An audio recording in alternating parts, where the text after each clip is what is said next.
afternoon and welcome to Time with PIAC. After a short break, we are back with more insightful and educative sessions for this year. I am your host, Jessica Ichampon.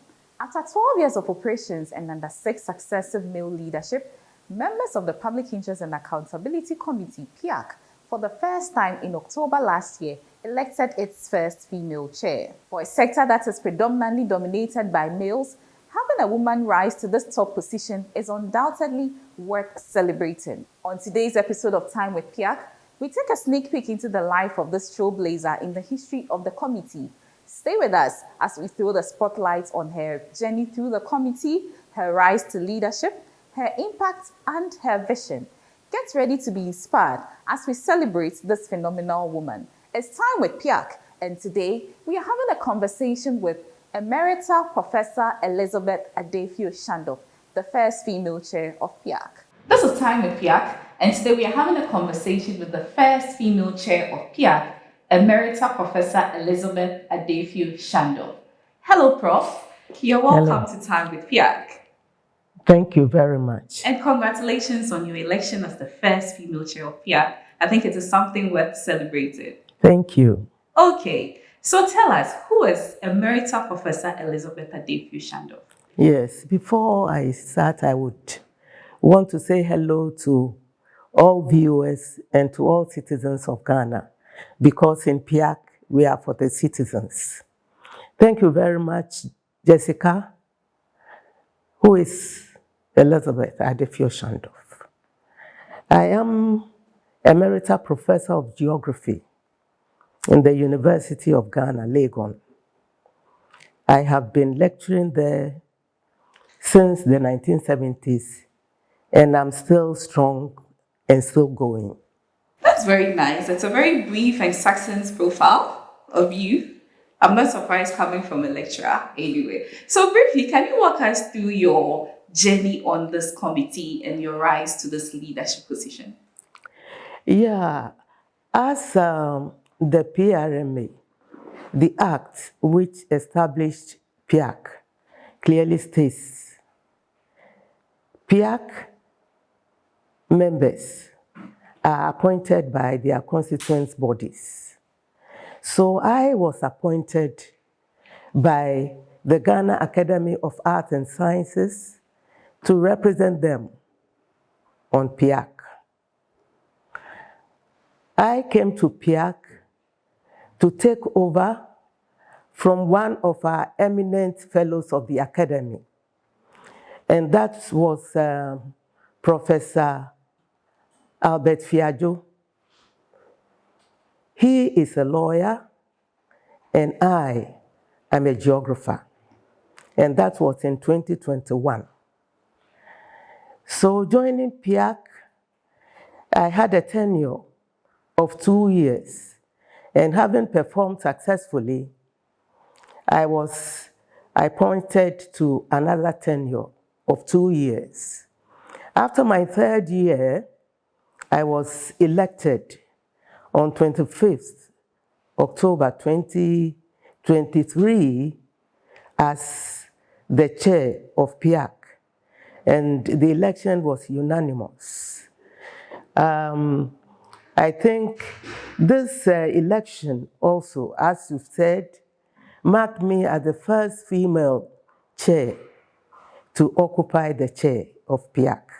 If you are just joining us, this is Time with PIAC, and today we are having a conversation with the first female chair of PIAC, Emerita Professor Elizabeth Ardayfio-Schandorf. She just walked us through her journey on the committee and her rise to leadership. But Prof, we see pictures and videos in the media of Prof actively taking part in project inspections and all of that. Can you just walk us through how that experience was? To me, it is normal to go out to the field and even to climb mountains and valleys. As a geographer, going to the field is key in our work. You don't just lecture or deal with theories, but the land, location, place is our beacon. You have to be there to see for yourselves and to confirm that what you see on the map or what people say is actually on the location. So that is normal to me. So coming to PIAC and going to the field to observe projects which have been undertaken or built with alpha money or alpha funds, it's a joy to me because it's something that I normally do in my work as a geographer. Okay, that's very nice. And we look forward to seeing you on more of such inspections during your tenure as the first female chair of PIAC. I've never missed project inspection. I always look forward to it. Like I said before, you can see many things on the reports, on paper, but unless you see with your eyes, you can't be sure that what you read is really true. So if institutions have reported about funds that they utilize from petroleum revenues to undertake a project, it's just normal for PIAC to go and see. And as a chair, I delight in leading the team to do so. That's great. But chair, woman in leadership.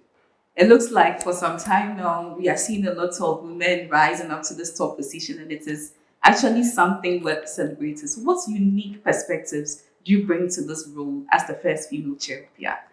Yes, I am in PIAC to serve, and I'm appointed to serve.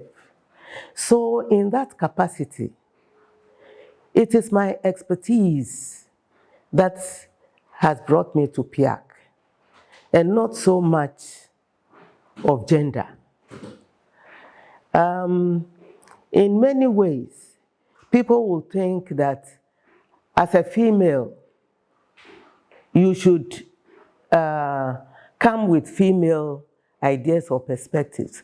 But what matters is first and foremost the professional perspective. And that's what I bring. I am a geographer. I have expertise in natural resource management and utilization.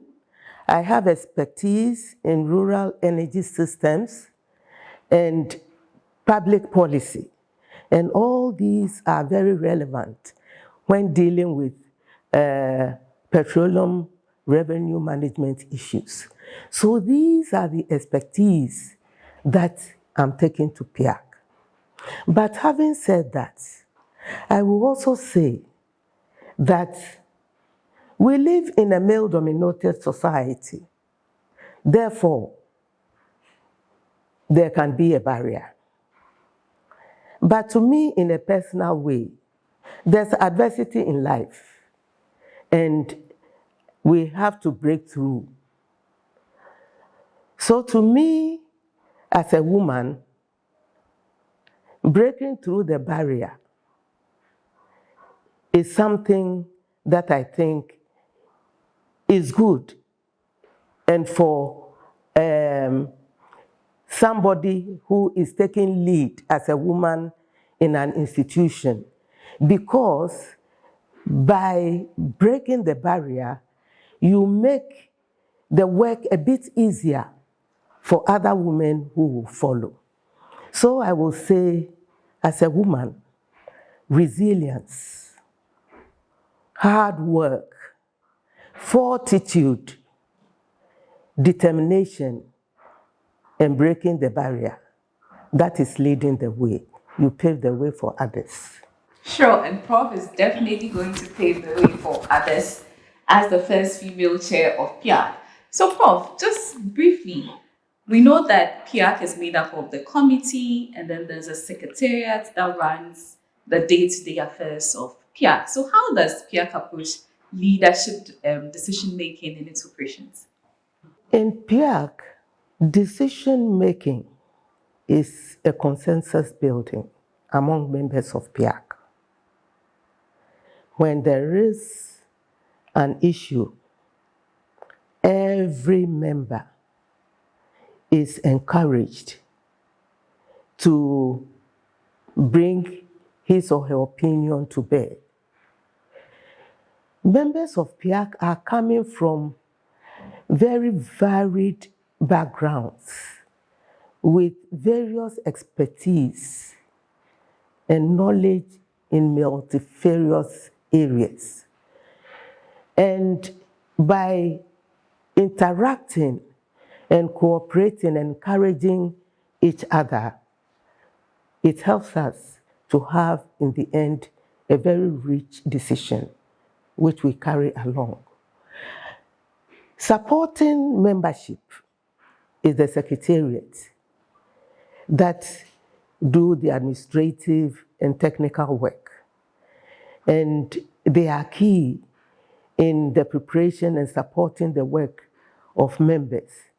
So the leader is there to coordinate all these activities and then to encourage members and staff to bring their expertise to bear and help to make a collective decision. Okay, that's great. That's great. Let's just delve a bit into petroleum revenue management, and that is where the core mandate of PIAC comes in. So, in your opinion, what role does effective leadership play in ensuring that we are getting transparency and accountability in the management of our petroleum revenues? Yes, like I said, consensus building is key when it comes to petroleum revenue management issues. It is very key. So for effective leadership, I think that leadership should focus on the operationalization of the PRMA in practical ways that will ensure that the PIAC mandate is materializing. There are many ways that leadership can do this. And there are many, but I can mention a few. To begin with, I will say that the issue of collaboration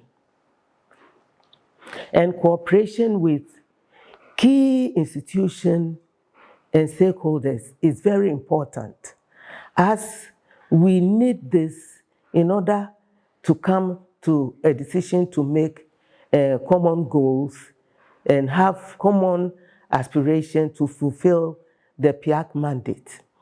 One important area which leadership also focuses on and which is critical is the organization of district and regional engagements. PIAC is working in the interest of citizens.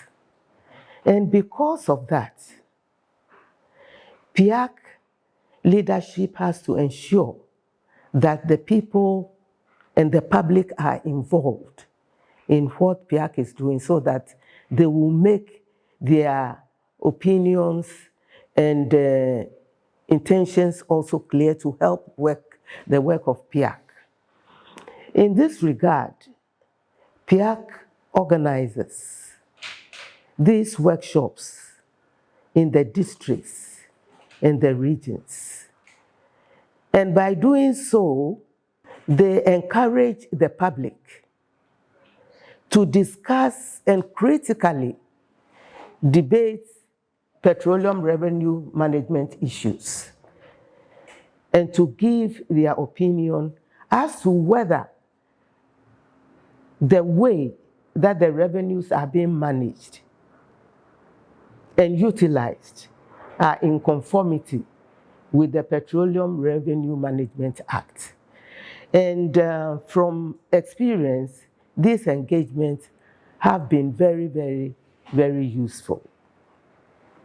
Another way also that the leadership makes its work effective is to engage the media.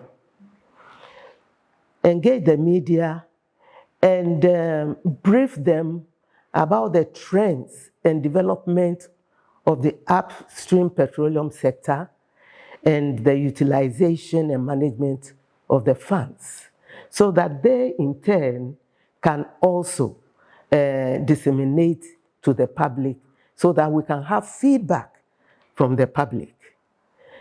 And another way leadership also make its work effective is to report its work and findings to Parliament, so that Parliament will use that, especially the recommendations, as a point of intervention to move the work of PIAC forward.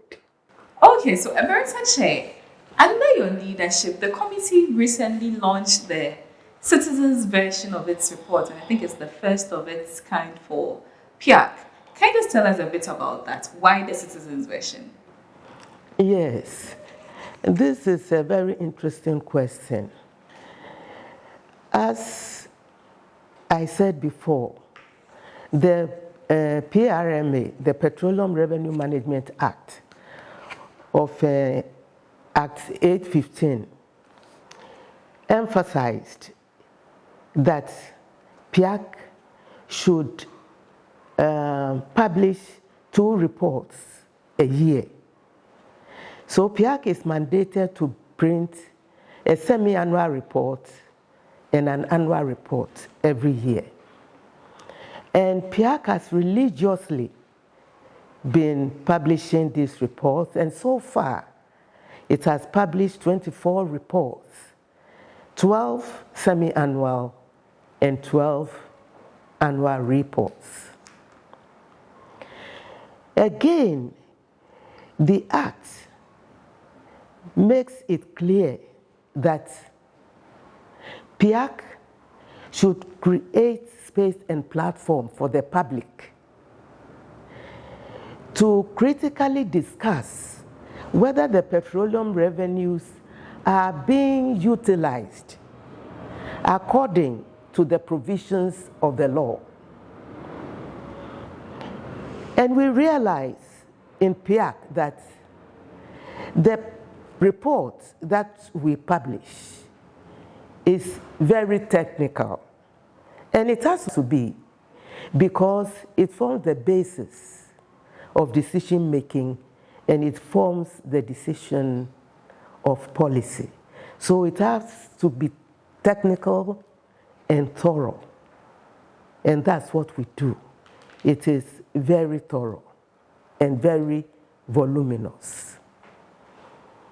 So, as we go on district and regional engagements, it came out from the public and the citizens that the reports, as we have them, is too technical, and many people don't appreciate it at the public and ordinary citizen level. So they requested that it would be good to have a report which is easy to read and digest, because the present one is too technical for them. So based on these 2 issues, PIAC decided that it will produce a citizen's version of the report. So this is the report that we, the PIAC, has produced, and which it launched a few weeks ago. If you look through the pages of the report, you will realize that it is indeed very easy to read. It has infographics, it has graphs, it has illustrations, and only a few writing.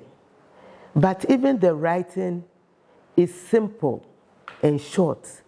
So anybody who can read and write can have access to this citizen version and read and understand what PIAC is doing and how petroleum revenues are being managed and utilized. And then they can give us a feedback so that they have an input into the work of PIAC. So this is the citizen version that was launched a few weeks ago. And it is for everybody. Everybody can have access to read it and then to have a feedback to PIAC as to what the petroleum revenues are being used for to benefit Ghanaians. Okay, so rightly said by Prof, this document, that is the citizens version of PIAC's annual report, is available on our website, www.piaghana.org. You can visit our website and then you can download a copy. So it is a good resource for citizens. So if you are yet to get your copy and you are watching us on Facebook Live, just head to our website, www.piaghana.org, and then download a copy of the citizens version. It is for citizens, and we want you to be informed so that together we can demand for the transparency and accountability in the management and use of our petroleum revenues. So, Prof, before we let you go, what would you want to be remembered for as the first female chair of PIAC? Yes, this question I know will come and over again. Yes. As I said, I'm on PIAC to serve because of my expertise and because I'm a fellow of the Ghana Academy of Arts and Sciences. Having said that, coming to PIAC, I observe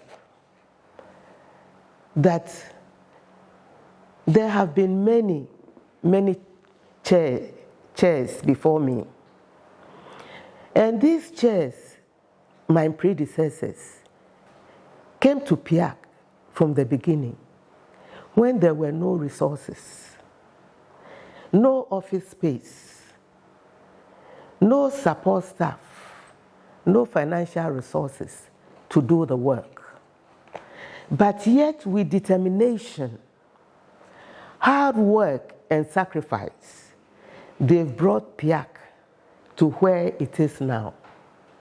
So if now I find myself as the current chair of PIAC, I want to recognize the work that my predecessors, the chairs, and the past members have done. And the first thing I do is to build on the achievements in PIAC. Having said that, there are so many areas, and one of the areas that the previous chairs they have highlighted is the need to have a body to implement PIAC's recommendations. That is on the hot burner. And on my part, I believe that one area that I want to center on will be the need for Ghana to have a national development plan approved by Parliament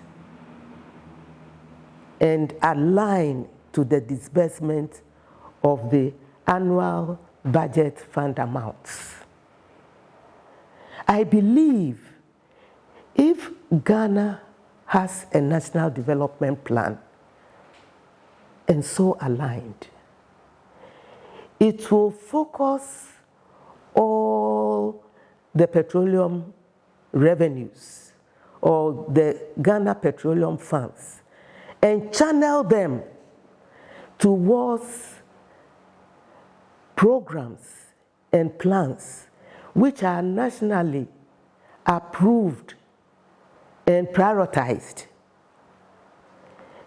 and which will lead to the development of legacy projects, which will favor current generations and generations to come.